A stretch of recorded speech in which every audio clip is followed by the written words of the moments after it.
Baik Bapak Ibu sekalian, kita mulai. Bismillahirrahmanirrahim. Assalamualaikum warahmatullahi wabarakatuh. Waalaikumsalam warahmatullahi wabarakatuh. Bapak Ibu sekalian, izinkan pada hari ini kami atau saya pribadi meminta waktu untuk mendengarkan presentasi saya mengenai sosialisasi budaya positif di SMA N 1 Ragilan sebagai salah satu tugas dari pendidikan guru penggerak angkatan 4 Kabupaten Serang. Bapak Ibu sekalian,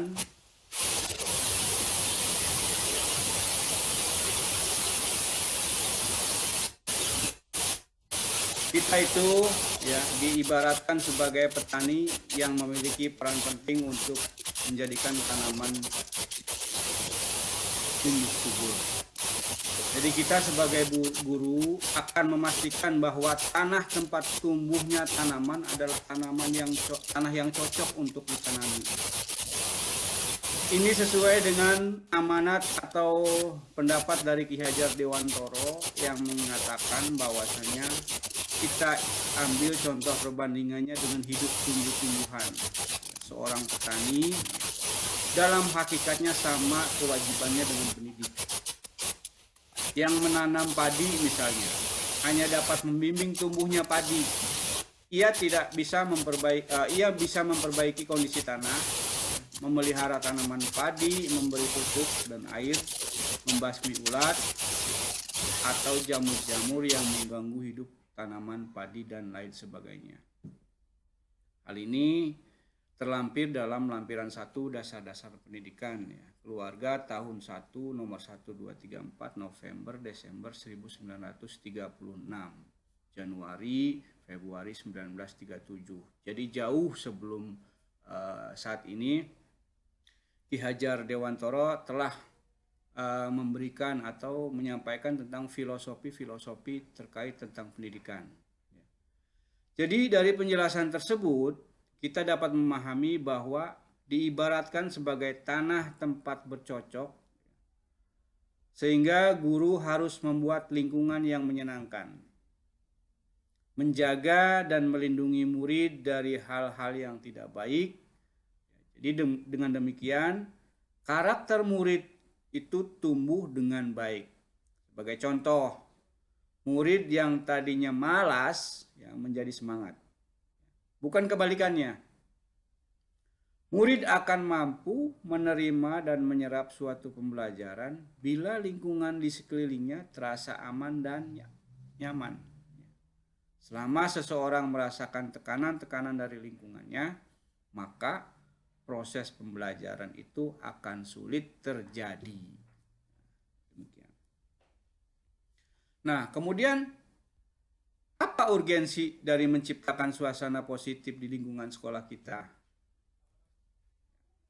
Sebagai guru, kita perlu menciptakan suasana positif di lingkungan sekolah agar siswa dapat belajar dengan aman dan nyaman, sehingga mereka dapat tumbuh dan berkembang dengan baik sesuai dengan kodratnya.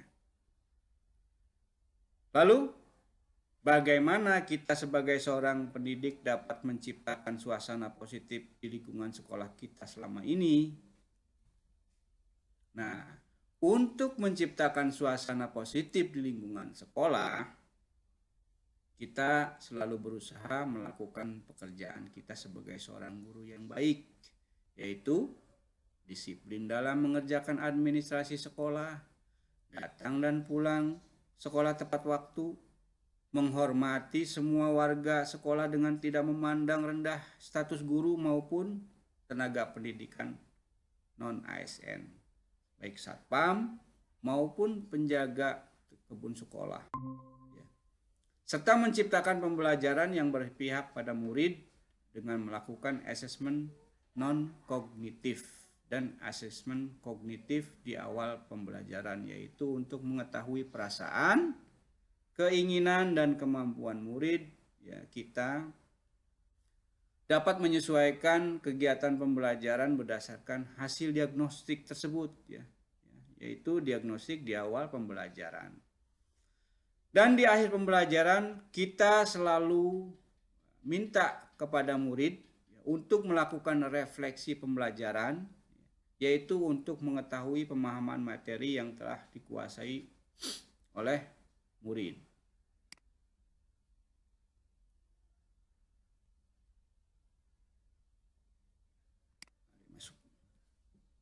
Kemudian, apakah hubungan antara menciptakan suasana positif dengan proses pembelajaran yang berpihak pada murid?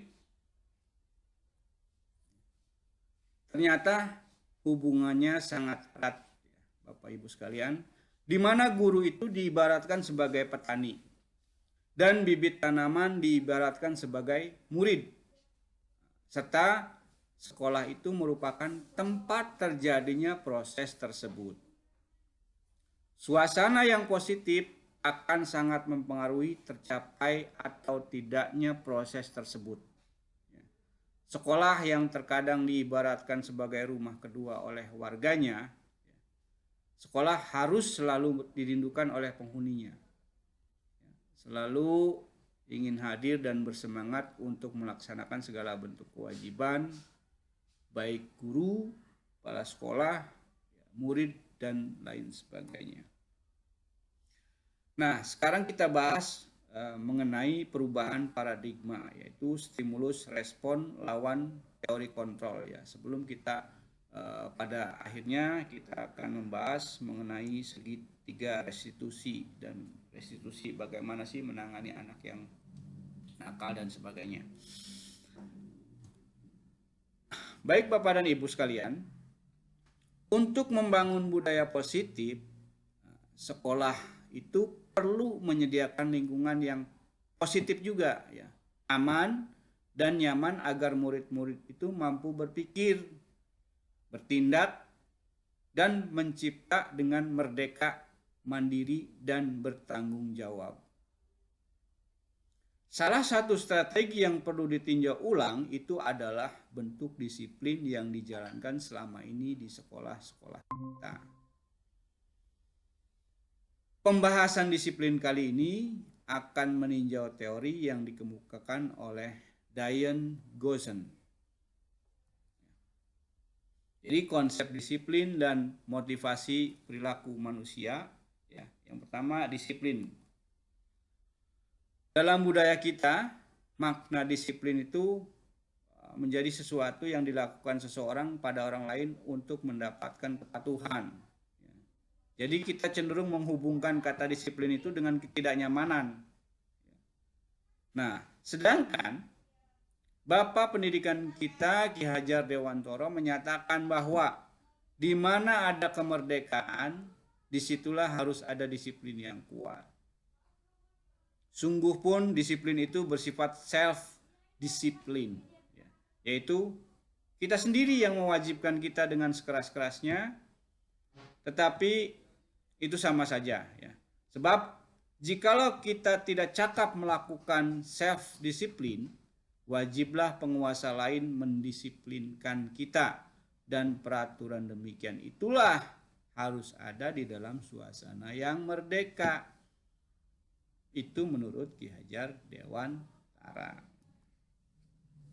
Nah, di situ Ki Hajar Dewantara menyatakan bahwa untuk mencapai kemerdekaan atau dalam konteks pendidikan kita saat ini, ya, untuk menciptakan murid yang merdeka, syarat utamanya adalah harus ada disiplin yang kuat.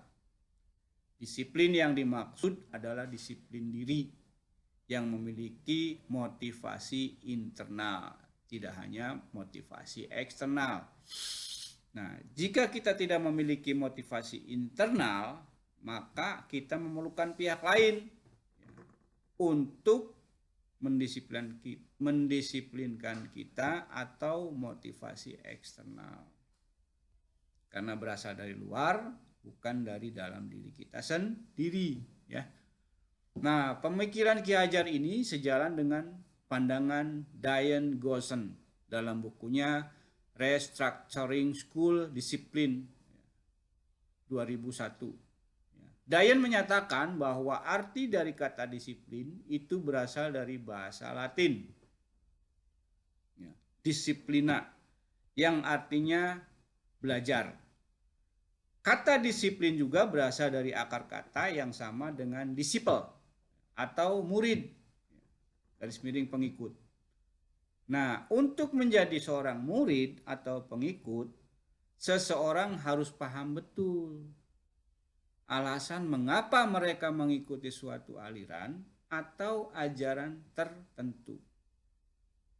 Sehingga motivasi yang terbangun adalah motivasi intrinsik, bukan ekstrinsik. Ada 3 motivasi perilaku manusia, ya, Bapak Ibu sekalian. Nah, Diane Goshen dalam bukunya Restructuring School Discipline tadi menyatakan ada 3 alasan motivasi perilaku manusia. Yang pertama adalah untuk menghindari ketidaknyamanan atau hukuman. Nah, ini biasa dilakukan atau kita juga merasakan sendiri ya.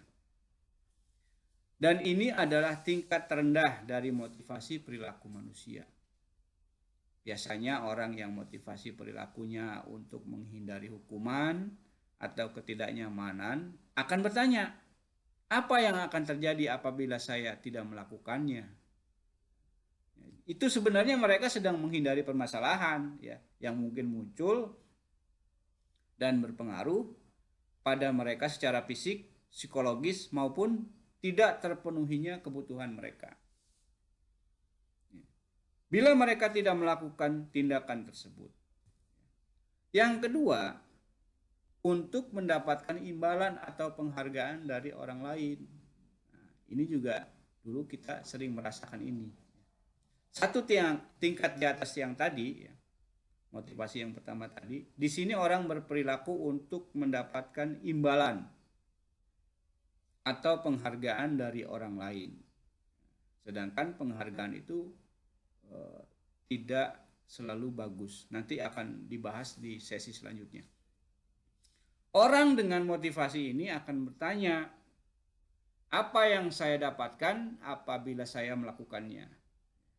Mereka melakukan sebuah tindakan untuk mendapatkan pujian dari orang lain yang menurut mereka itu penting dan mereka letakkan dalam dunia berkualitas mereka. Mereka juga melakukan sesuatu untuk mendapatkan hadiah, pengakuan, dan imbalan. Dan yang terakhir yaitu untuk menjadi orang yang mereka inginkan dan menghargai diri sendiri dengan nilai-nilai yang mereka percaya. Nah, ini ya yang kita mau. Orang dengan motivasi ini akan bertanya, akan menjadi orang seperti apa bila saya melakukannya. Mereka itu melakukan sesuatu karena nilai-nilai yang mereka yakini dan hargai. Dan mereka melakukannya karena ingin menjadi orang yang melakukan nilai-nilai yang mereka yakini tersebut. Ini adalah motivasi yang akan membuat seseorang memiliki disiplin positif. Karena motivasi berperilakunya itu bersifat internal, ya, dari dalam diri, bukan eksternal. Nah, sekarang menurut Bapak Ibu, dari ketiga motivasi tadi, motivasi di saat ini paling banyak perilaku murid-murid Bapak Ibu di sekolah bagaimana? Silakan dibuka ini mic-nya.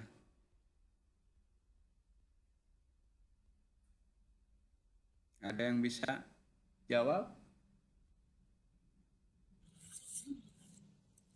Ya, menurut Bapak Ibu, dari ketiga jenis motivasi tadi itu, motivasi yang paling banyak perilaku murid-murid di sekolah itu? Ya Pak. Ya, silakan Bu Eva. Nangendel ke kita mau. Bahasanya. Gimana Bu Eva? Bu Eva suaranya nggak terdengar. Dimatiin nggak Pak? Kita ngobrol. Ya kurang. Oke, siap. Silakan. Maaf. Pak. Menurut saya di sekolah ini anak masih kurang dalam hal disiplin. Walaupun dalam disiplin itu banyak sekali pelajaran penting dan kebiasaan kalau untuk mendisiplinkan anak pasti anak harus ada iming-iming dulu seperti apa yang Iya, iya. pajak ya. Hadiah ya. Ada entah dengan iming-iming nilai ataupun Ancaman. dan sebagainya. Nah, intinya memang harus ada motivasi lain sehingga untuk tetap harus tetap melaksanakan kedisiplinan gitu, Pak. Ya, mungkin hanya itu. Ya. Mungkin Pak Jat bisa menambahkan. Pak Jat mau menambahkan, silakan Pak Jat.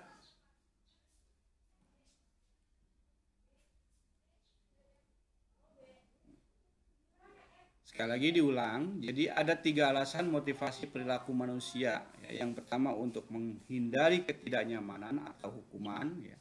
Jadi siswa itu merasa takut atau tidak nyaman. Yang kedua untuk mendapatkan imbalan atau penghargaan dari orang lain, baik reward ataupun pujian dan sebagainya. Dan yang ketiga untuk menjadi orang-orang yang menyenangkan dan menghargai diri sendiri dengan nilai-nilai yang mereka percaya. Itu.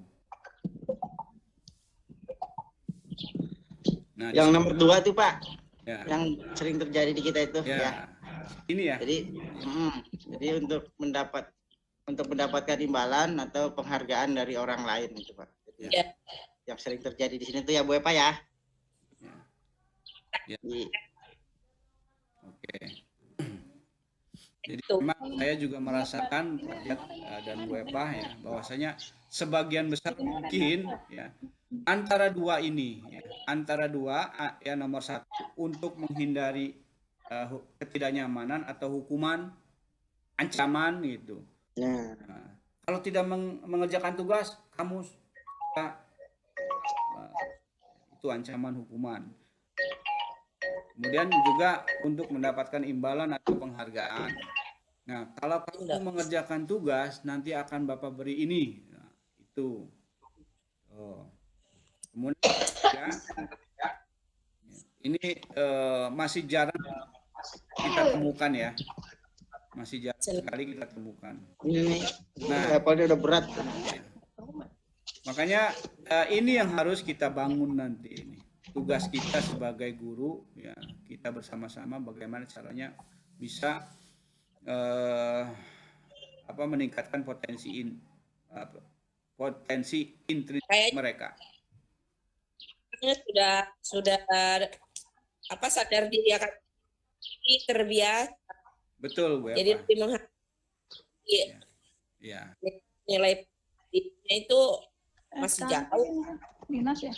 Ya. Udah level tinggi tuh kayak nomor 3. Kalau ini levelnya level istiqomah Pak Jat ya. Ya, betul. Guru saja belum tentu istiqomah ya. Betul. Oke, baik Bapak Ibu kita lanjutkan ya. Nah, selanjutnya kita akan membahas mengenai keyakinan kelas, ya, hukuman dan penghargaan yang tadi. Ya.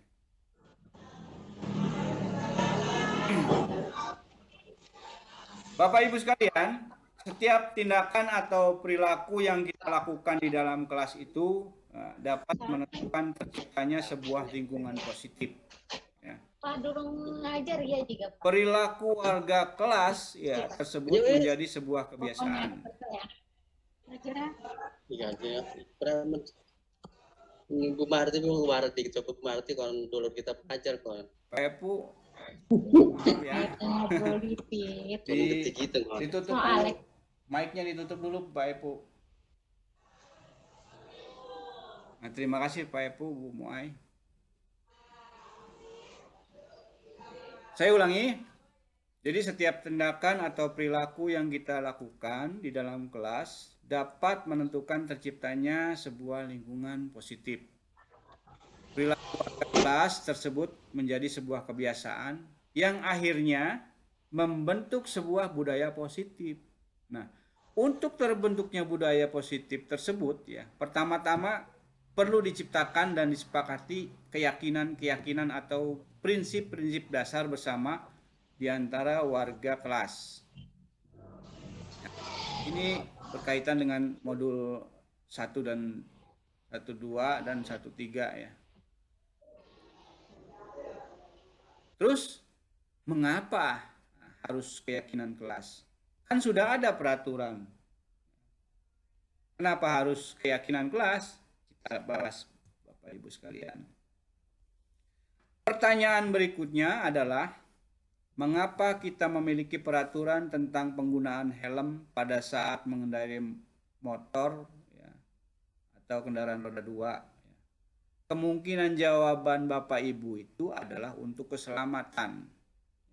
Jadi pertanyaan berikut, mengapa kita memiliki peraturan tentang penggunaan masker dan mencuci tangan setiap hari?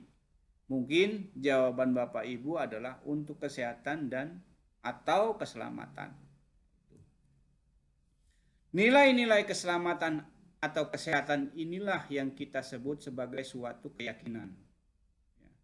Bukan karena misalkan kenapa harus menggunakan helm, takut ditilang. Bukan itu.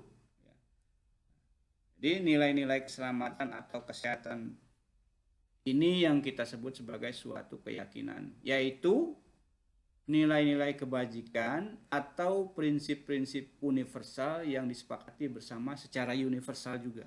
Ya, lepas dari latar belakang suku, negara, bahasa maupun agama. Nah, menurut Gosen ya, pada tahun 1998 ya, beliau menyatakan bahwasanya suatu keyakinan itu akan lebih memotivasi ya, seseorang dari dalam atau memotivasi secara intrinsik. Seseorang itu akan lebih tergerak dan bersemangat untuk menjalankan keyakinannya daripada hanya sekedar mengikuti serangkaian peraturan. Ya. Murid-murid pun demikian. Mereka perlu mendengarkan dan mendalami tentang suatu keyakinan daripada hanya mendengarkan peraturan-peraturan yang mengatur mereka harus berlaku begini atau begitu. Kemudian pembentukan keyakinan kelas itu yang pertama, keyakinan kelas itu lebih abstrak daripada peraturan. Jadi Bapak Ibu, kenapa dibentuk keyakinan kelas dibandingkan dengan peraturan? Yang pertama, keyakinan kelas itu bersifat lebih abstrak daripada peraturan yang lebih rinci dan konkret. Kemudian keyakinan kelas itu berupaya pernyataan-pernyataan universal.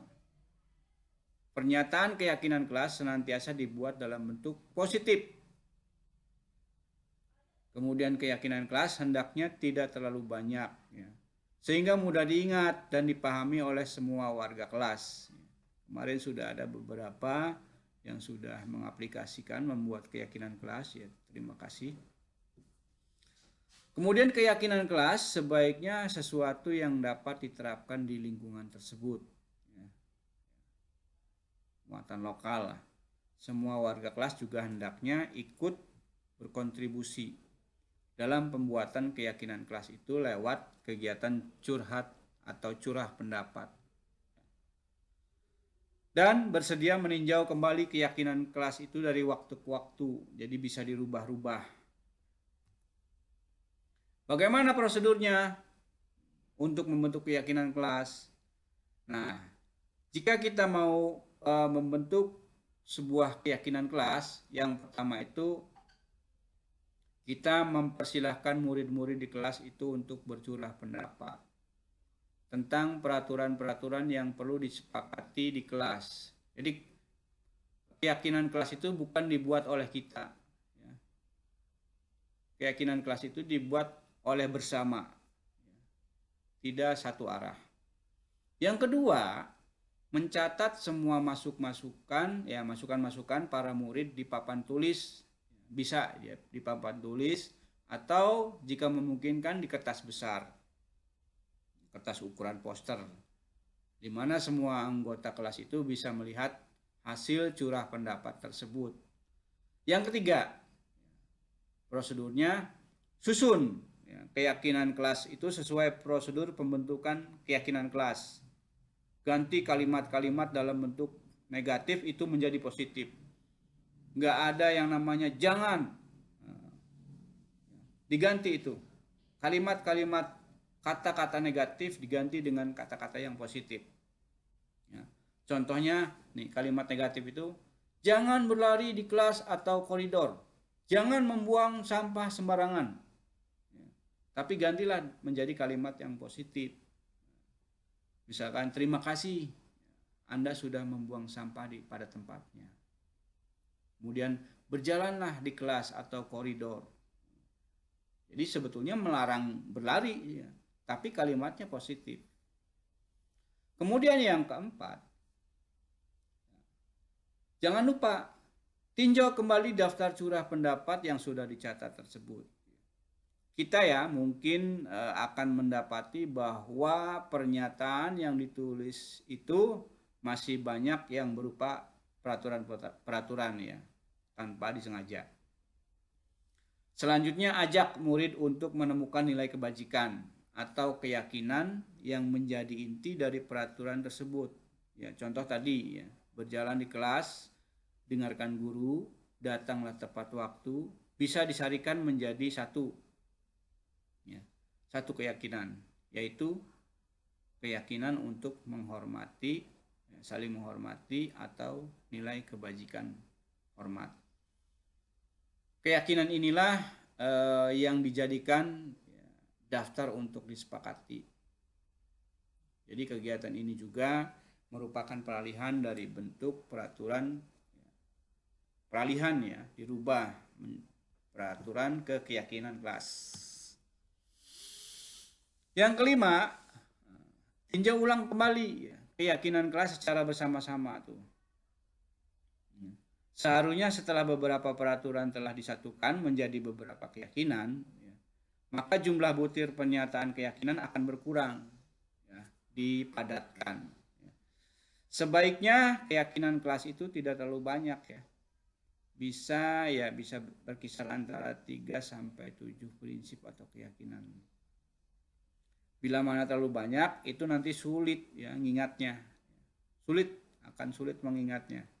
Yang keenam, setelah keyakinan kelas selesai dibuat, maka semua warga kelas itu dipersilakan untuk meninjau ulang ya, dan menyetujuinya dengan menandatangani keyakinan tersebut, termasuk guru dan semua murid. Ya, keyakinan kelas itu selanjutnya bisa dilekatkan di dinding kelas di tempat yang mudah dilihat oleh semua warga kelas. Bisa memakai kertas karton ataupun kertas banner ya. Itu tergantung dari kebijakan di kelas masing-masing. Nah, contoh keyakinan kelas yang kita buat ya. Misalkan setiap anggota kelas perlu belajar. Ini contoh sederhana saja ya. Setiap anggota kelas perlu senang. Setiap anggota kelas perlu melakukan tugas. Setiap anggota kelas perlu saling menghargai. Setiap anggota kelas itu perlu merasa aman. Nah, ini salah satu keyakinan kelas yang hasil dari kesimpulan dari peraturan-peraturan yang sudah dibuat, dipadatkan menjadi sederhana. Dari banyak kata menjadi satu kata.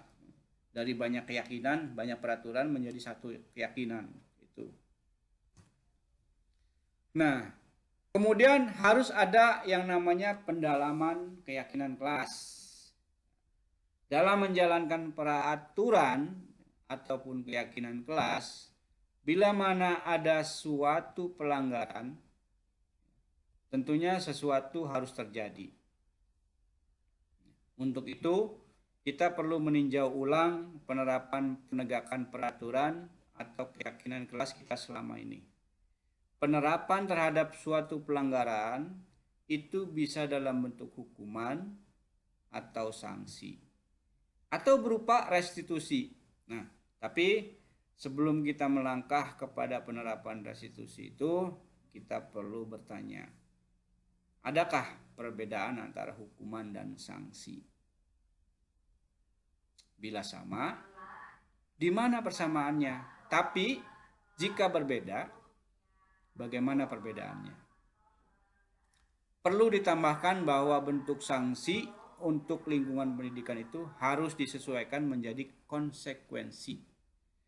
Pemahaman konsekuensi itu adalah bahwa dalam setiap tindakan atau perbuatan itu pasti berkonsekuensi, baik atau kurang baik. Di bawah ini akan ditunjukkan ya, berikutnya ditunjukkan bagian perbedaan hukuman dan konsekuensi secara atau serta restitusi. Bapak Ibu, mohon dibuka mic-nya yang masih aktif.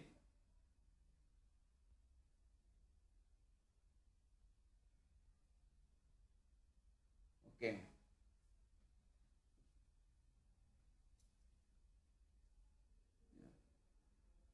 Pertanyaan berikutnya adalah, penghargaan itu apakah lebih baik dari menghukum? Menurut Alpikon, mengemukakan baik penghargaan maupun hukuman itu adalah cara-cara mengontrol perilaku seseorang yang menghancurkan potensi untuk pembelajaran yang sesungguhnya. Menurut Kohn, secara ideal, tindakan belajar itu sendiri adalah penghargaan yang sesungguhnya.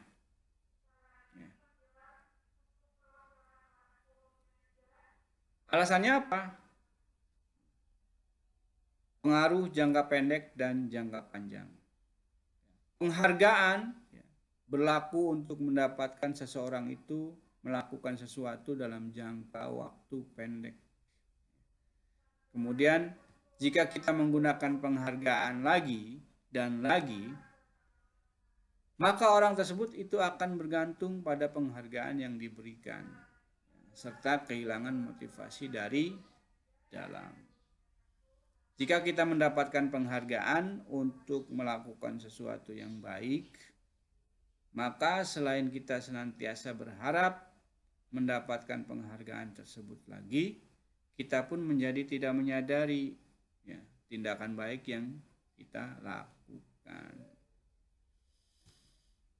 Kemudian penghargaan itu tidak efektif ternyata. Suatu penghargaan itu adalah suatu benda atau peristiwa yang diinginkan, yang dibuat oleh persyaratan. Hanya jika Anda melakukan hal ini, jika Bapak dan Ibu melakukan hal ini, itu Bapak dan Ibu akan mendapatkan penghargaan yang diinginkan. Begitu juga siswa. Jika saya mengharapkan suatu penghargaan dan tidak mendapatkannya, tentu kita akan merasa kecewa dan berkecil hati. Serta kemungkinan lain kali saya tidak akan berusaha sekeras sebelumnya karena tidak ada penghargaan. Nah, jika kita memberikan seseorang suatu penghargaan untuk melakukan sesuatu, maka kita harus terus-menerus memberikan penghargaan itu. Jika kita ingin orang tersebut meneruskan perilaku yang kita inginkan. Orang yang berusaha berhenti merokok atau orang yang berusaha diet, menguruskan badan, bila diberikan penghargaan tidak akan berhasil. 99% mungkin tidak akan berhasil.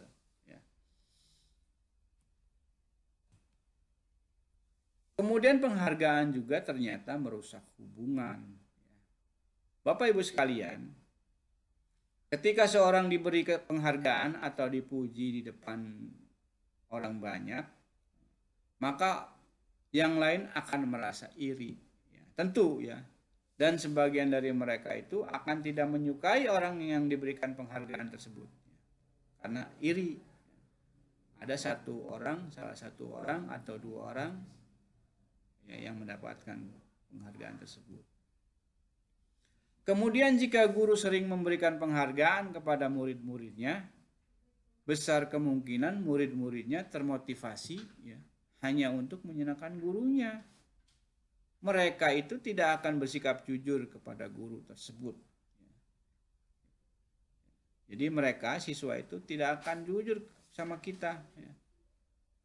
Selanjutnya, penghargaan menciptakan persaingan di dalam kelas. Dan persaingan menciptakan kecemasan. Dan mereka yang percaya bahwa mereka tidak memiliki kesempatan untuk mendapatkan penghargaan itu akan berhenti mencoba. Bapak Ibu sekalian, alasan berikutnya yaitu penghargaan mengurangi ketepatan. Dalam sebuah riset, dua buah riset ya. Riset yang pertama itu ada dalam sebuah percobaan, sekelompok anak laki-laki berusia sekitar 9 tahun diminta untuk melihat gambar-gambar wajah yang ditampilkan di layar. Dan mereka harus memberitahukan jika wajah-wajah tersebut sama atau berbeda. Gambar-gambar tersebut hampir sama. Beberapa dari mereka diberi penghargaan dalam bentuk uang nih ceritanya. Nah, pada saat mereka memberikan jawaban yang benar, sementara sebagian yang lain tidak. Hasilnya apa coba? Anak laki-laki yang dibayar membuat lebih banyak kesalahan ternyata. Itu hasil riset yang pertama. Kemudian hasil riset yang kedua, anak-anak diminta mengingat kata-kata tertentu. Kemudian mereka diminta mengambil kartu yang berisi kata-kata yang diingat tersebut ya, setiap kali muncul. Beberapa anak diberikan permen ya, setiap mereka memberikan jawaban yang benar. Kasih permen apa, lollipop, apa permen sugus kalau yang dulu. Dan sebagian lain hanya diberitahu saja bila jawaban mereka benar. Nah, hasilnya ternyata anak-anak yang mendapatkan permen, jawabannya banyak yang tidak tepat ya, dibandingkan dengan anak-anak yang hanya diberitahu jawabannya benar. Tuh. Kemudian ada lagi alasan berikutnya, penghargaan itu ternyata menghukum Bapak Ibu sekalian. Jadi kenapa penghargaan itu disebut menghukum? Penghargaan menghukum mereka yang tidak mendapatkan penghargaan. Misalnya dalam sistem ranking. Mereka yang mendapatkan ranking kedua akan merasa dihukum. Penghargaan dan hukuman itu adalah hal yang sama. Karena keduanya mencoba mengendalikan perilaku seseorang. Karena orang pada dasarnya tidak suka dikendalikan dalam jangka waktu yang lama. Penghargaan ini akan terlihat sebagai hukuman. Jika suatu penghargaan diharapkan, namun Anda tidak mendapatkannya, Anda akan merasa dihukum. Tuh, Bapak Ibu sekalian, alasan-alasan penghargaan itu tidak selamanya baik. Kemudian Bapak dan Ibu sekalian, sebelum ke sesi berikutnya yaitu mengenai 5 kebutuhan dasar manusia, izinkan saya presentasi, kita mendengarkan musik dulu lah untuk relaksasi ya.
berseri.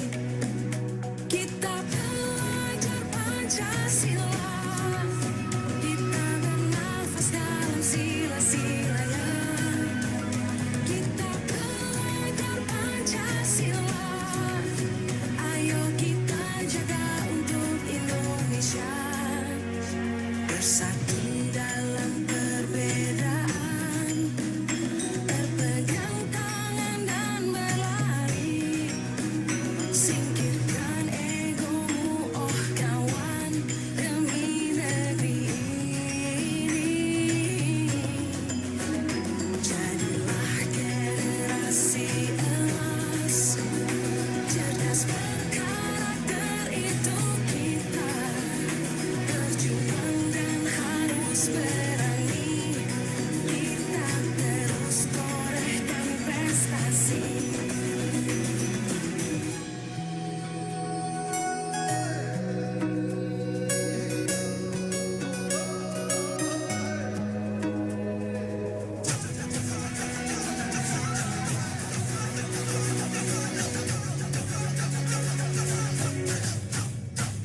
Kita belajar Pancasila, kita bernafas dalam sila-silanya. Kita belajar Pancasila, ayo kita jaga untuk Indonesia. Kita belajar Pancasila, kita bernafas dalam sila-silanya. Kita belajar Pancasila, ayo kita jaga untuk Indonesia.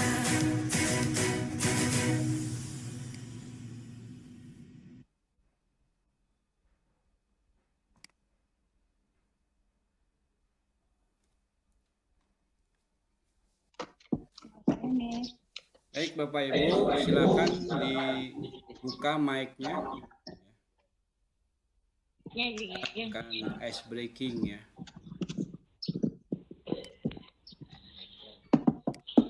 Siap. Salah.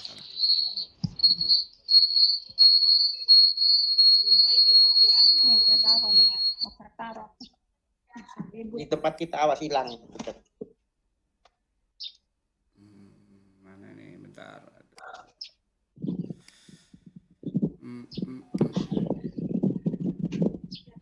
Oke, bentar. Belum.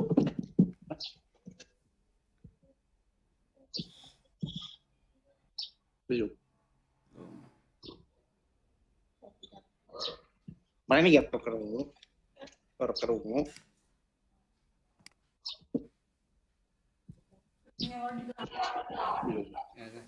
Oke, Bapak Ibu, ya, ini merupakan ice breaking ya. Nanti Maret kita nih rapel.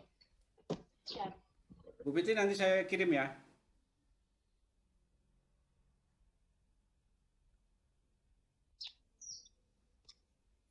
Fitri.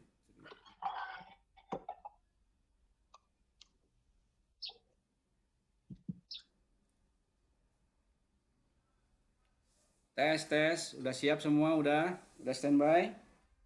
Siap. Siap. Ajar Siap, sudah Pak, siap. siap. Oke.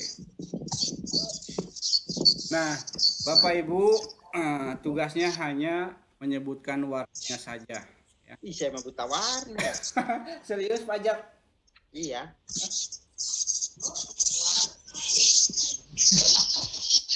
Serius, Pak Jak? Serius hemoglobin. Oi. Waduh, sayang sekali. Ini warna apa Pak Jak tulisan ini? Iya kayak gitu nggak tahu, cuman warna parsial apa ya saya tuh. Oh, dicoba saja ya, Ajat ya. Yang bening tahu. Yang Siap. bening tahu ya. Oke, kita mulai.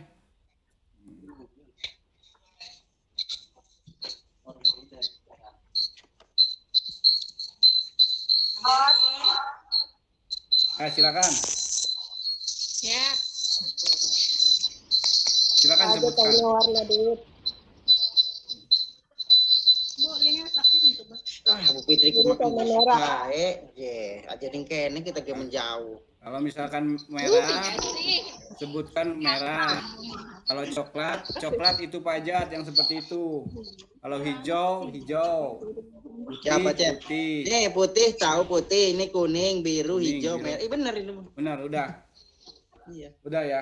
Merah, coklat, hijau, putih, biru, kuning. Nah, berarti nggak buta warna kalau gitu. Merah tulisannya hijau. Oke. Ini bener warnanya ya. Ini warna apa? Tulisannya hijau. Langsung saja. Gambarnya Ya. merah. Nanti kalau ini putih, biru, itu langsung disebutkan ya. Tawa lagi. Siapa ketawa? Ini belum muncul ya?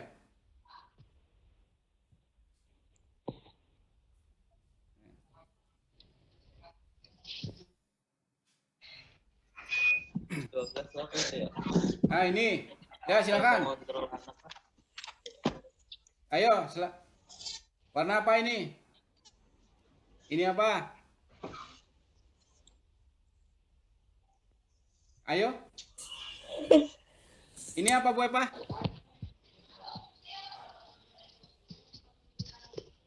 Yang ini warna apa? Pajak. Yang ini warna apa? Halo, halo. Halo? Halo? Halo. Halo? Ya, ini langsung tebak nih. Halo. Muncul nggak presentasinya? Putih. Putih. Ya, siapa apa tadi duluan tadi ya? Bu Bardiah ya? Ya, dapat bonus ya, Pak. Bonus nanti. Penghargaan. Nah. Ya, ini. Apanya? Apa Bu Epa?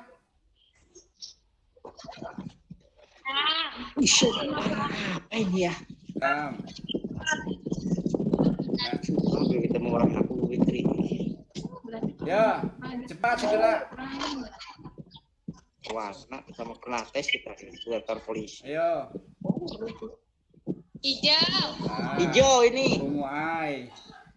Nih, Hijau Pak Cep. yang ini. Merah. Ya. Merah. Oke. Bu Epa ini. Tuh apa gini? Biru. Merah. Nah, ini. Biru. Biru, biru, biru. Ini. Kuning. Kuning. Kuning. Ini. Oh, sebentar. Ini. Siapa yang cok tadi? Hah? Halo. Kan. Hah? Siapa yang coklat tadi? Saya, Pak. Saya.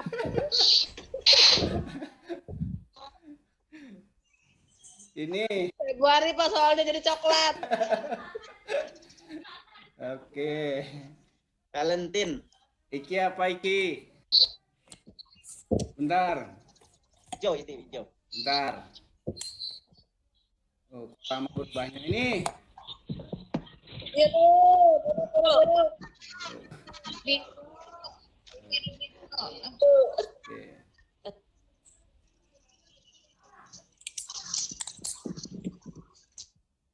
Ini. Pak pinter kabeh. Pinter kabeh ya, wis. Oke. Wis, pinter. Mau doang sih cok. Bubar dia ternyata. Ibu Epa. Oke. Masukin ke situ tuh, Dek. Nah, Pak Cep. Biru, Pak. Oke. Oke, udah. Ternyata masih normal semua matanya.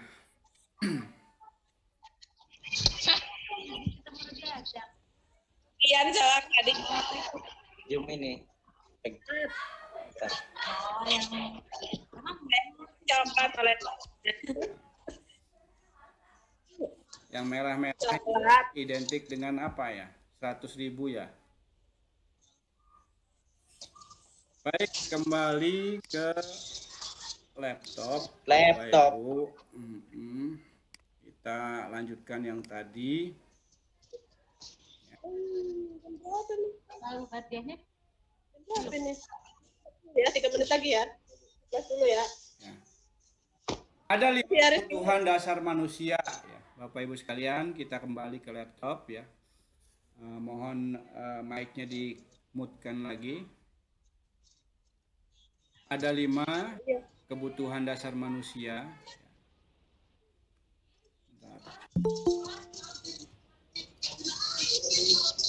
Yang pertama adalah sebentar. Seluruh tindakan manusia itu memiliki tujuan tertentu ya. Jadi semua yang kita lakukan itu adalah usaha terbaik untuk mendapatkan apa yang kita inginkan. Ketika kita mendapatkan apa yang kita inginkan, itu sebetulnya saat itu kita sedang memenuhi satu atau lebih dari satu kebutuhan dasar kita, yaitu kebutuhan untuk bertahan hidup, survival, ya, cinta dan kasih sayang, love, belonging, kemudian kebebasan, freedom, kesenangan, fun, dan kekuasaan atau power kalau dalam bahasa Inggrisnya. Ketika seorang murid melakukan suatu perbuatan yang bertentangan dengan nilai kebajikan atau melanggar peraturan, hal tersebut sebenarnya dikarenakan mereka gagal memenuhi kebutuhan dasar mereka. Nah, sekali lagi, Bapak Ibu, mic-nya di-mute dulu. Nah ini, ya. Belonging, power, fun, freedom, and survival. Kesenangan, cinta dan kasih sayang, kebebasan, penguasaan, ya, dan kebutuhan untuk bertahan hidup. Bapak Ibu sekalian, ada 5 posisi kontrol kita sebagai guru ya dalam menangani suatu masalah. Diane Goshen dalam bukunya Restitution Restructuring School ya, Discipline tahun 1998 itu mengemukakan bahwa guru perlu meninjau kembali penerapan disiplin yang ada di dalam ruang-ruang kelas kita selama ini. Apakah sudah efektif? Apakah berpusat memerdekakan dan memandirikan murid? Kemudian bagaimana dan mengapa? Nah, melalui serangkaian riset dan bersandar pada teori kontrol Dr. William Glasser, Goshen berkesimpulan, ternyata ada 5 posisi kontrol yang diterapkan oleh seorang guru, orang tua, ataupun atasan ya, dalam melakukan kontrol. Kelima posisi kontrol tersebut adalah penghukum, kemudian pembuat orang merasa bersalah, teman, monitor atau pemantau, dan manajer. Baik Bapak dan Ibu sekalian, mari kita tinjau lebih dalam kelima posisi kontrol ini. Yang pertama adalah penghukum. Jika kita berposisi menjadi posisi seorang penghukum, itu bisa menggunakan hukuman fisik maupun verbal. Hukuman fisik misalkan cambuk atau jewer atau pukul. Sedangkan hukuman verbal itu hukuman dengan mulut. Bullying, membuli. Nah, orang-orang yang menjalankan posisi menghukum ini itu senantiasa mengatakan bahwa sekolah memerlukan sistem atau alat-alat yang dapat lebih menekan murid-murid lebih dalam lagi. Guru-guru yang menerapkan posisi penghukum akan berkata, contohnya, patuhi aturan saya, atau awas kau. Kemudian kamu selalu saja salah. Selalu pasti selalu yang terakhir selesai. Itu kata-kata yang verbal ya, itu hukuman verbal Bapak Ibu sekalian. Ya. Seperti ini, senantiasa percaya bahwa hanya ada satu cara agar pembelajaran itu bisa berhasil, yaitu cara dia. Kemudian ada seorang guru yang berposisi sebagai pembuat orang merasa bersalah. Pada posisi ini, ya, biasanya guru akan bersuara lebih lembut. Ya. Pembuat orang merasa bersalah akan menggunakan keheningan yang membuat orang lain merasa tidak nyaman, ya, bersalah atau rendah diri. Kata-kata yang keluar dengan lembut itu akan seperti begini. Ibu sangat kecewa sekali dengan kamu. Bapak sangat kecewa sekali dengan kamu. Berapa kali Bapak harus memberitahu kamu ya? Gimana coba? Kalau orang tua kamu tahu, kamu berbuat begini, bagaimana? Nah, di posisi ini, murid akan memiliki penilaian diri yang buruk ya, tentang diri mereka. Murid merasa tidak berharga dan telah mengecewakan orang-orang yang disayanginya. Kemudian, guru yang berposisi sebagai teman. Bapak Ibu sekalian, guru pada posisi ini tidak akan menyakiti murid. Namun, akan tetap berupaya mengontrol murid melalui persuasi atau persuasif. Ya, sifatnya persuasif, mengajak. Posisi teman pada guru bisa negatif ataupun positif. Positif di sini berupa hubungan baik yang terjalin antara guru dan murid. Guru di posisi teman menggunakan hubungan baik ya, dan humor untuk mempengaruhi seseorang. Nah, mereka itu akan berkata begini, ayo bantulah demi Bapak ya. Misalkan, seorang Pak Guru, misalkan, ayo ingat tidak bantuan Bapak selama ini. Atau, ya sudah, kali ini tidak apa-apa. Nanti Ibu bantu bereskan. Itu ya, perkataan ibu atau bapak guru yang berposisi sebagai teman. Hal negatif dari posisi teman ini adalah bila suatu saat guru tersebut tidak membantu, maka murid akan kecewa. Mungkin dia akan berkata begini, saya pikir bapak teman saya pikir ibu teman saya. Nah, murid merasa dikecewakan dan tidak lagi mau berusaha. Nah, hal lain yang mungkin timbul itu adalah murid hanya akan bertindak untuk guru tertentu, tapi tidak untuk guru lainnya. Jadi, murid itu akan tergantung pada guru tersebut. Gimana gurunya? Nah, itu. Kemudian posisi selanjutnya yaitu posisi sebagai monitor atau pemantau. Memonitor berarti mengawasi. Nah, pada saat kita mengawasi tersebut, kita bertanggung jawab atas perilaku orang-orang yang kita awasi.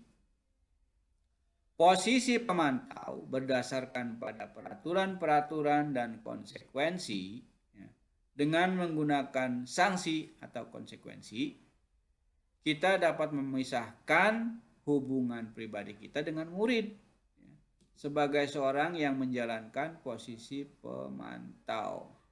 Nah, pertanyaan yang diajukan seorang pemantau itu seperti ini. Peraturannya apa? Ya, ketika anak melanggar, seorang pemantau akan bertanya, apa yang telah kamu lakukan? Kemudian sanksi atau konsekuensinya apa? Nah, itu ya.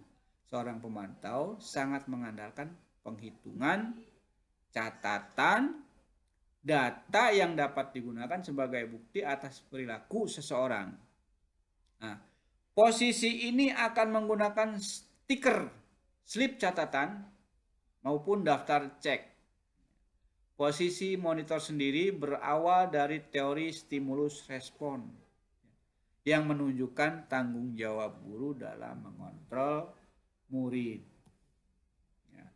Yang terakhir yaitu posisi manajer. Manajer adalah posisi mentor di mana guru berbuat sesuatu bersama murid, mempersilahkan murid mempertanggungjawabkan perilakunya, mendukung murid agar dapat menemukan solusi atas permasalahannya sendiri. Seorang manajer itu telah memiliki keterampilan di posisi teman maupun pemantau. Jadi dengan demikian bisa jadi di waktu-waktu tertentu kembali kepada kedua posisi tersebut bila diperlukan. Jadi bukan seorang guru itu selalu berposisi manajer. Posisi manajer itu memang posisi yang paling tinggi, ya, posisi terakhir. Ya namanya manusia, guru juga kadang-kadang akan kembali ke posisi yang sebelumnya, baik posisi teman atau pemantau. Tapi janganlah kalau bisa sebagai penghukum gitu. Nah, namun bila kita menginginkan murid-murid kita menjadi manusia yang merdeka, mandiri dan bertanggung jawab, maka kita perlu mengacu pada restitusi yang dapat menjadikan murid kita itu seorang manajer bagi dirinya sendiri. Di manajer, murid diajak untuk menganalisis kebutuhan dirinya maupun kebutuhan orang lain. Di sini penekanan bukan pada kemampuan membuat konsekuensi, namun dapat berkolaborasi dengan murid bagaimana memperbaiki kesalahan yang ada. Seorang manajer itu akan berkata begini, apa yang kita yakini. Jadi mengarahkan kepada keyakinan kelas yang sudah dibuat. Kemudian, apa kamu meyakininya? Nah, jika kamu meyakininya, apakah kamu bersedia memperbaikinya? Nah, jika kamu memperbaiki ini, hal ini menunjukkan apa tentang dirimu? Kemudian, apa rencana kamu untuk memperbaiki hal ini? Nah, itu perkataan seorang manajer. Ya.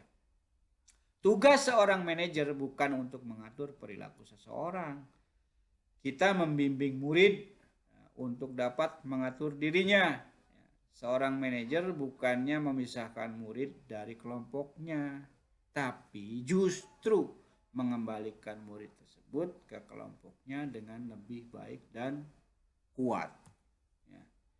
Nah, Bapak Ibu, bisa jadi dalam praktik penerapan disiplin sehari-hari tersebut kita akan kembali ke posisi teman atau pemantau, seperti yang saya sebutkan tadi. Karena murid yang ditangani belum siap diajak berdiskusi atau diundang melakukan restitusi. Namun perlu disadari ya, tujuan akhir dari 5 posisi kontrol seorang guru ini adalah pencapaian posisi manajer. Bagaimana kita mencapai posisi manajer? Di mana posisi inilah murid dapat menjadi pribadi yang mandiri, merdeka, dan bertanggung jawab atas segala sesuatu dan sikapnya. Yang pada akhirnya dapat menciptakan lingkungan yang positif dan nyaman serta aman. Nah, ini yang tadi Bapak Ibu sekalian, motivasi-motivasi eksternal yang dari luar, motivasi-motivasi intrinsik yang membentuk kepribadian seseorang. Ada disebut identitas gagal dan ada identitas berhasil.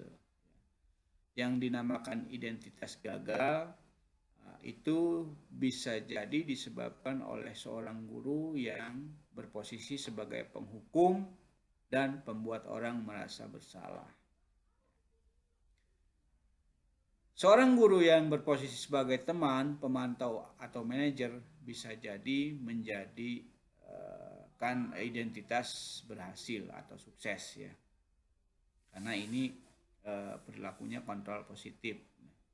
Apalagi sudah menjadi kontrol diri. Nah, apa yang diperbuat oleh guru sebagai penghukum? Contohnya menghardik, ya, menunjuk-nunjuk, menyakiti, menyindir. Itu karakter dari guru penghukum. Kemudian perkataannya guru penghukum itu, kalau kamu tidak melakukannya, saya akan bla bla bla. Saya akan pukul, saya akan beri sanksi dan sebagainya.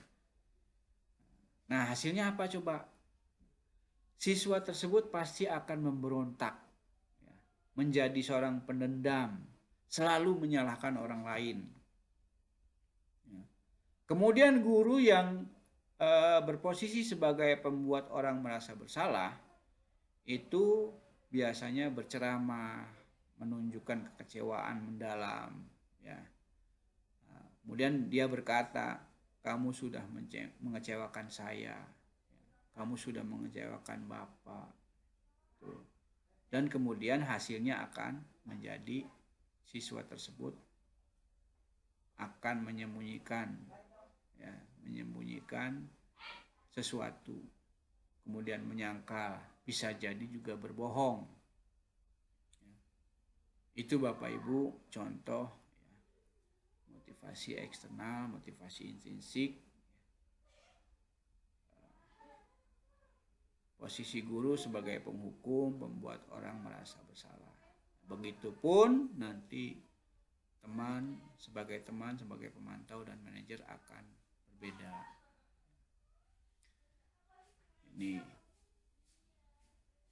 Ini perkataan murid. Lanjutan yang tadi. Dampaknya akan seperti apa? Kemudian kaitannya dengan dunia. Nah, Bapak Ibu sekalian, akhirnya kita sampai ke segitiga restitusi.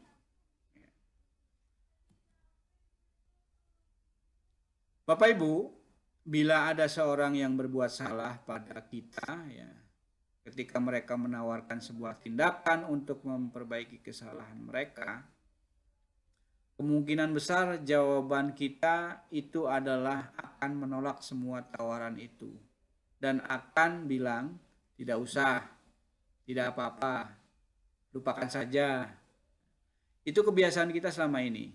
Bila ada orang yang berlaku salah pada kita, akan langsung memaafkan atau membuat mereka tidak nyaman. Ya. Kita itu cenderung untuk berfokus pada kesalahan daripada mencari cara bagaimana mereka itu memperbaiki diri, daripada mencari solusi. Kita itu lebih fokus pada bagaimana cara mereka membayar ketidaknyamanan yang disebabkan oleh kesalahan mereka, daripada mengembalikan harga diri mereka.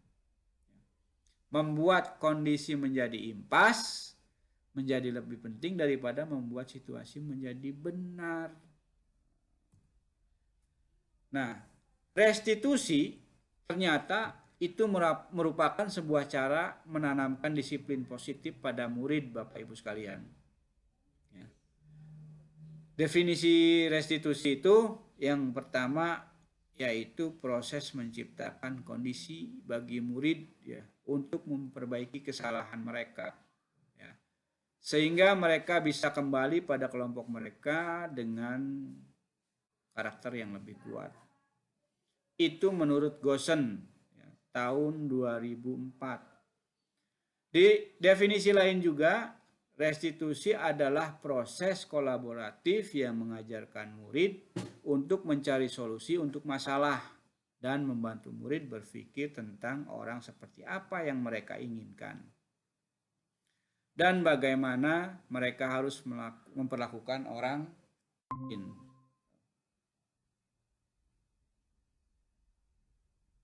Kenapa ininya presentasinya hilang ini?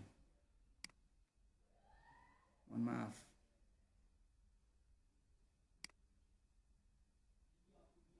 Koneksi jaringan terputus.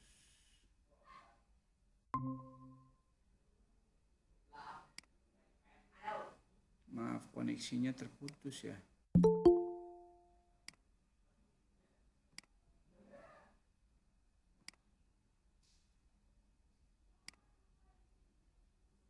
Koneksinya terputus. Koneksinya terputus.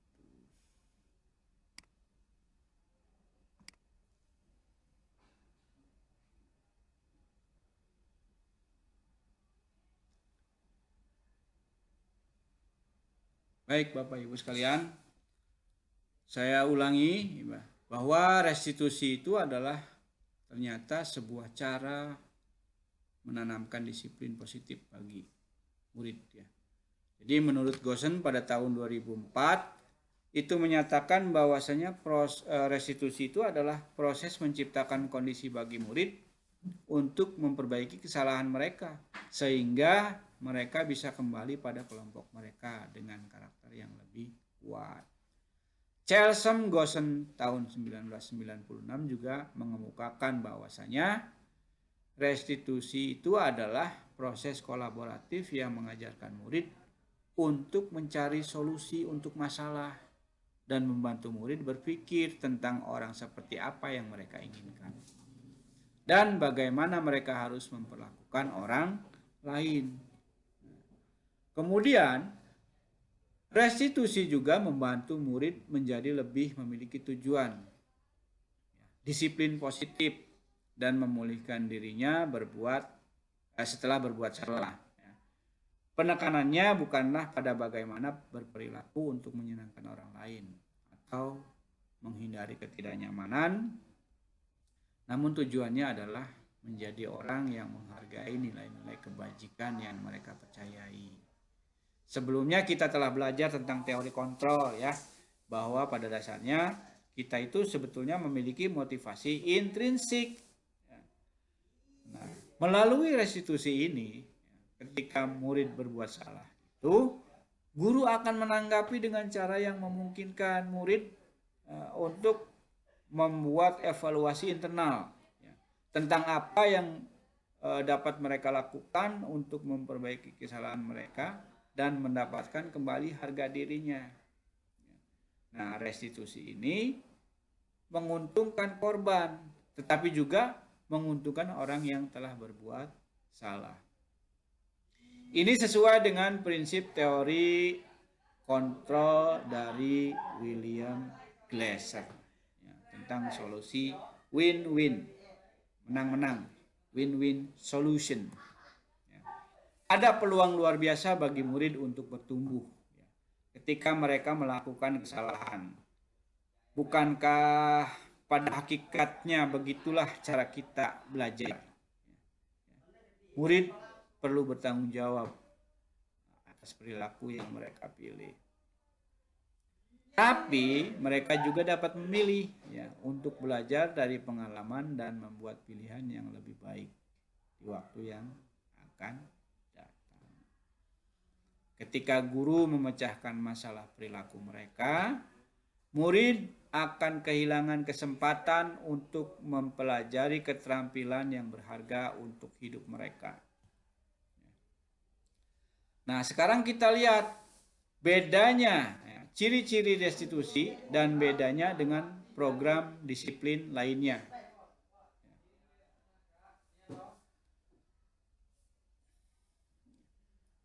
Ciri-ciri restitusi dan bedanya dengan program disiplin lainnya. Yang pertama itu, restitusi bukan untuk menebus kesalahan, namun untuk belajar dari kesalahan. Jadi sekali lagi, restitusi itu bukan untuk menebus kesalahan, justru untuk belajar dari kesalahan. Di dalam restitusi, ketika murid berbuat salah, guru tidak mengarahkan untuk menebus kesalahan dengan membayar sejumlah uang, ya, memperbaiki kerugian yang timbul, atau sekedar meminta maaf. Karena kalau fokusnya ke sana, maka murid yang berbuat salah akan fokus pada tindakan untuk menebus kesalahan dan menghindari ketidaknyamanan yang bersifat eksternal, bukannya pada upaya perbaikan diri, ya, yang sifatnya internal.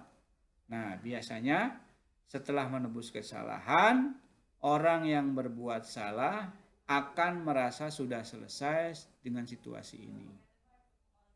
Sehingga mereka merasa lega dan seolah-olah kesalahan itu tidak pernah terjadi. Kemudian ciri-ciri selanjutnya itu restitusi itu memperbaiki hubungan. Restitusi itu adalah tentang memperbaiki hubungan dan memperkuatnya.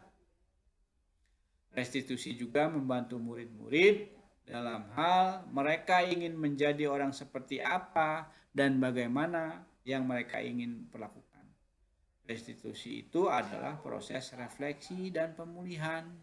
Proses ini menciptakan kondisi yang aman bagi murid untuk menjadi jujur pada diri mereka sendiri dan mengevaluasi dampak dari tindakan mereka pada orang lain. Ya. Ketika proses pemulihan dan evaluasi diri telah selesai, mereka bisa mulai berpikir tentang apa yang bisa dilakukan untuk menebus kesalahan mereka pada orang yang menjadi korban. Ciri selanjutnya, restitusi itu adalah tawaran, bukan paksaan. Restitusi yang dipaksa bukanlah restitusi yang sebenarnya, tapi konsekuensi. Bila guru memaksa proses restitusi, maka murid akan bertanya, apa yang akan terjadi kalau saya tidak melakukannya? Misalnya mereka sebenarnya tidak suka dengan konsekuensi yang guru sarankan.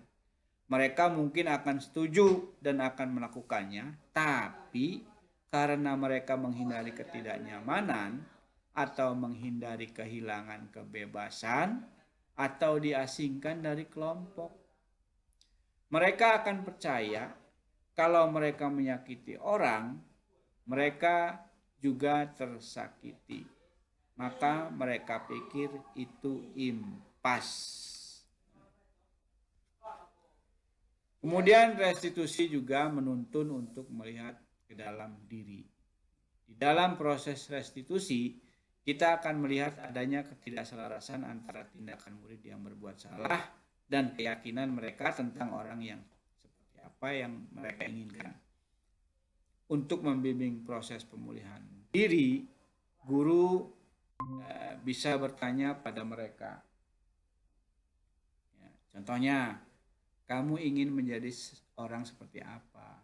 Kalau tidak, lalu apa yang kamu percaya? Tuh, itu pertanyaan guru. Kemudian, kita tidak ingin menciptakan rasa bersalah pada diri anak dengan bertanya seperti itu. Kalau guru melihat rasa bersalah di wajah murid, maka guru harus cepat-cepat mengatakan, tidak apa-apa kok berbuat salah. Gak apa-apa kok nak. Ketika murid sudah dibimbing untuk mengeksplorasi orang seperti apa yang mereka inginkan, guru bisa mulai bertanya tentang kejadiannya. Seberapa sering hal ini terjadi, apa yang ia lakukan, ia berada di mana. Murid tidak akan berbohong pada guru. Ciri selanjutnya yaitu restitusi itu mencari kebutuhan dasar yang mendasari tindakan. Nah, untuk berpindah dari evaluasi diri ke restitusi diri, penting bagi murid untuk memahami dampak dari tindakannya pada orang lain. Kalau murid tersebut paham bahwa setiap orang itu memiliki kebutuhan dasar untuk dipenuhi, hal ini akan sangat membantu. Sehingga ketika murid melakukan kesalahan, mereka akan menyadari kebutuhan apa yang sedang mereka coba penuhi. Demikian juga kebutuhan orang lain. Kemudian selanjutnya, restitusi itu cirinya adalah merupakan cara yang paling baik. Di dalam restitusi diri, murid belajar untuk mengubah kebiasaan dari kecenderungan untuk mengomentari orang lain menjadi mengomentari diri sendiri. Dr. William Glasser menyatakan, ya, orang yang bahagia itu akan mengevaluasi diri sendiri. Orang yang tidak bahagia justru akan mengevaluasi orang lain. Kalau kata Pak Ajat mah, ini tanda tak mampu. Ciri selanjutnya yaitu restitusi fokus pada karakter, bukan pada tindakan. Dalam proses restitusi diri, maka murid akan menyadari dia sedang menjadi orang seperti apa. Yang itu adalah menunjukkan fokus pada penguatan karakter. Ketika guru membimbing murid untuk penguatan karakter, guru akan mengatakan, Bapak tidak terlalu mempermasalahkan apa yang kamu lakukan hari ini. Tapi mari kita bicara tentang apa yang akan kamu lakukan besok. Kamu bisa saja meminta maaf. Tapi orang akan lebih suka mendengar apa yang akan kamu lakukan dengan lebih baik lagi. Itu. Jadi fokusnya pada karakter, bukan pada tindakan. Dan selanjutnya ternyata restitusi juga menguatkan. Itu ciri restitusi berikutnya. Bisakah momen ketika murid melakukan kesalahan menjadi sebuah momen yang baik? Jawabannya tentu bisa. Asal ia bisa belajar dari kesalahan itu. Apa maksud dari kalimat kita bisa lebih kuat setelah kita belajar dari kesalahan? Lebih kuat di sini maksudnya bukan menekan perasaan kita dalam-dalam. Kuat di sini artinya menyadari apa yang bisa murid ubah dan murid benar-benar mengubahnya. Guru bisa bertanya, apa yang dapat kamu ubah dari dirimu sendiri? Bagaimana kamu akan berubah? Kemudian ciri selanjutnya, restitusi juga fokus pada solusi. Dalam restitusi, guru menstabilkan identitas murid dengan mengatakan, kita tidak fokus pada kesalahan. Bapak Ibu tidak tertarik untuk mencari siapa yang benar, siapa yang salah. Kemudian ciri berikutnya, restitusi bisa mengembalikan murid yang berbuat salah pada kelompoknya. Mari kita lihat praktik pendidikan kita yang seringkali memisahkan anak-anak dari kelompoknya. Misalkan, seorang anak TK bersikap tidak kooperatif pada saat kegiatan mendengar dongeng dari gurunya.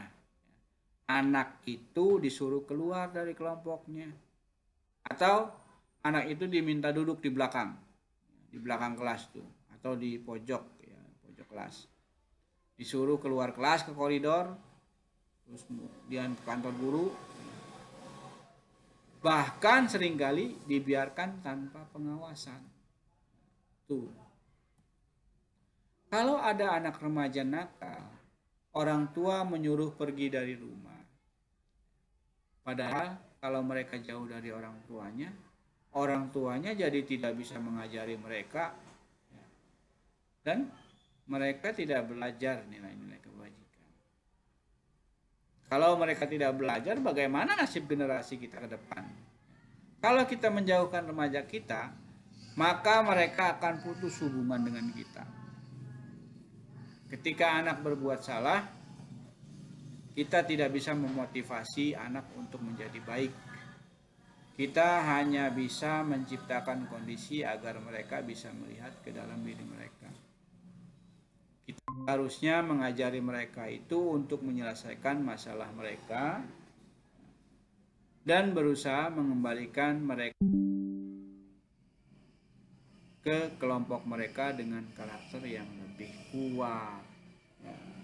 Demikian Bapak Ibu sosialisasi saya ya, tentang pengaruh atau budaya positif di sekolah. Ya. Ini merupakan pengimbasan dari aksi nyata 1.4 yang saya lakukan dalam program pendidikan guru penggerak. Ya. Terima kasih atas perhatian Bapak dan Ibu sekalian. Ya. Mohon maaf apabila ada perkataan yang kurang tepat atau kurang baik ya. Terima kasih. Wabillahi taufiq wal hidayah. Wassalamualaikum warahmatullahi wabarakatuh. Ya. Selanjutnya bisa sesi tanya jawab. Ya. Apabila ada yang mau bertanya, dipersilahkan. Dibuka mic-nya kembali.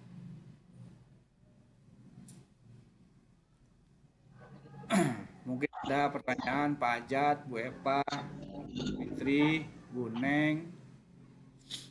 Ada pertanyaan, kita sharing bersama.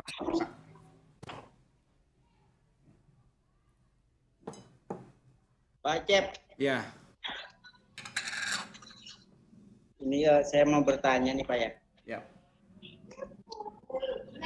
terkait kalimat positif negatif. Kalimat positif dan negatif ya Pak Ajat. Ya. Jadi begini Pak,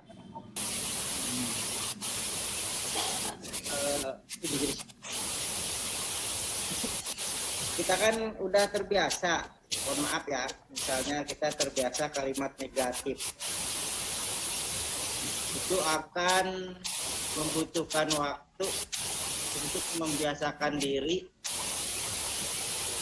menyebut kalimat positif juga. Oh, betul Pak Cep, seperti itu ya?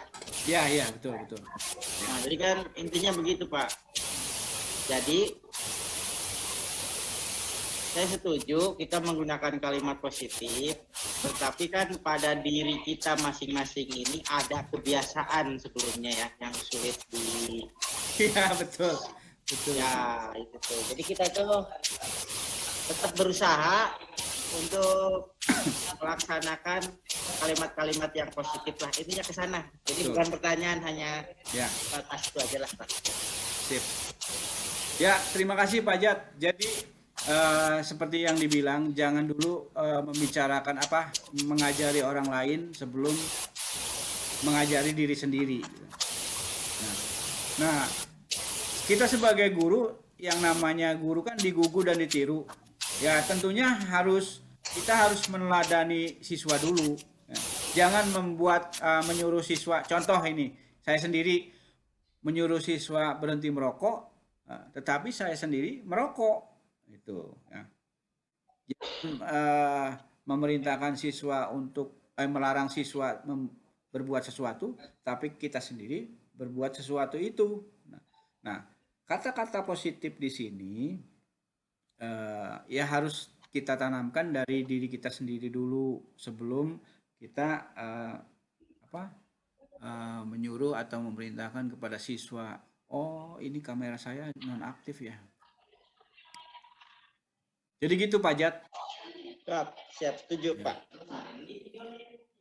Ya, kita evaluasi diri masing-masing lah. Sebetulnya kita juga masih banyak kekurangan.